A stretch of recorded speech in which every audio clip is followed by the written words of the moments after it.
Hello YouTubers, this is the noobifier. While we wait for Star Citizen to launch, us fans and backers don't always have to focus all of our efforts on testing patches. Many of you who follow the channel know that I have many hobbies. Some get a video here and there when I think it might be interesting, but mainly this is a Star Citizen channel. So today I'm super excited because I have a great opportunity to mash up two hobbies: my love of Star Citizen and a lot of time during my youth building models. JR Design and Fabrication, known for the rest of the video as JRD+F, have been a great part of our community, and I wanted to shed some light on who they are, where they fit in, so that they might get a little bit more exposure and support. Let's begin with some basics. As their name suggests, designers and fabricators ranging from full-scale movie props, set pieces, and they've recently collaborated directly with CIG to produce licensed scale models of the ships that we love.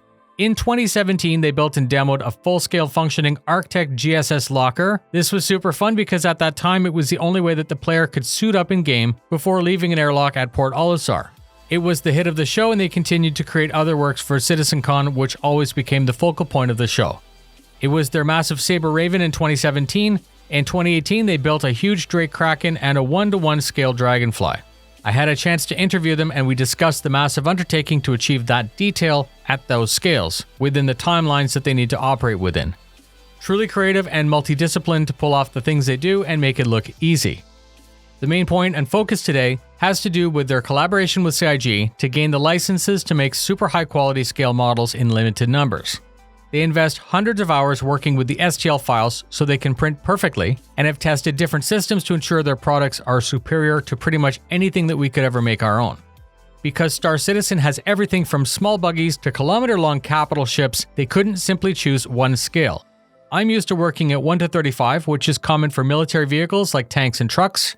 A model Freelancer at 1:35 would be 1 meter or 3 feet in length, which is pretty impractical, although I think I would like to have one.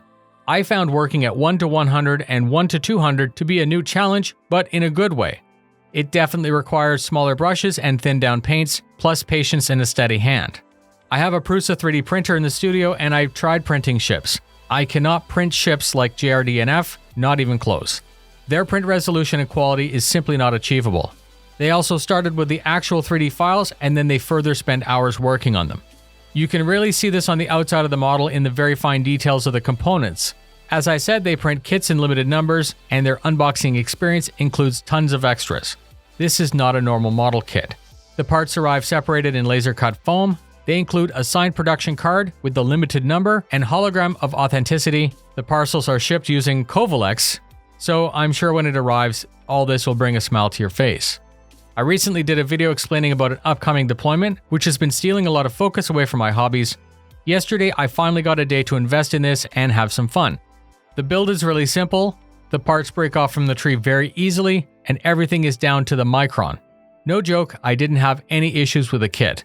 The standard paint scheme is orange, but I like the black skin that I got from CIG. I decided to do an orange accented build to pay homage to the standard paint. I painted the cockpit white, and then detailed the inside. I painted the rear inside with a dark gray with a white roof. The parts slide together to form the rear, making painting easy.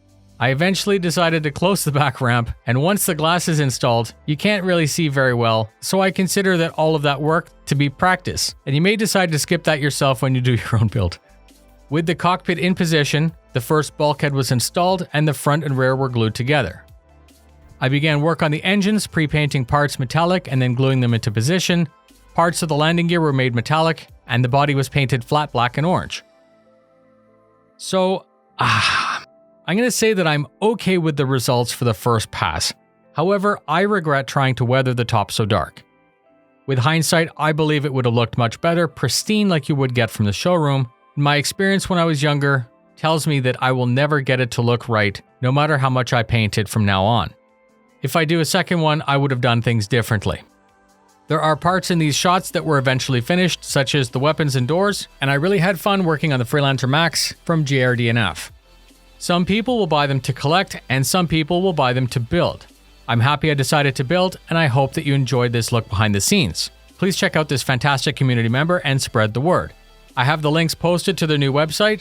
I wanted you to consider this from the perspective of a model builder who enjoys the process, and/or from the perspective of a collector's item as they're sold in limited numbers. Either way, JRD+F provides the highest quality officially licensed merch around. Please stay tuned for more, as I'm going to do future updates on the builds. Fly safe, and I'll see you in the verse.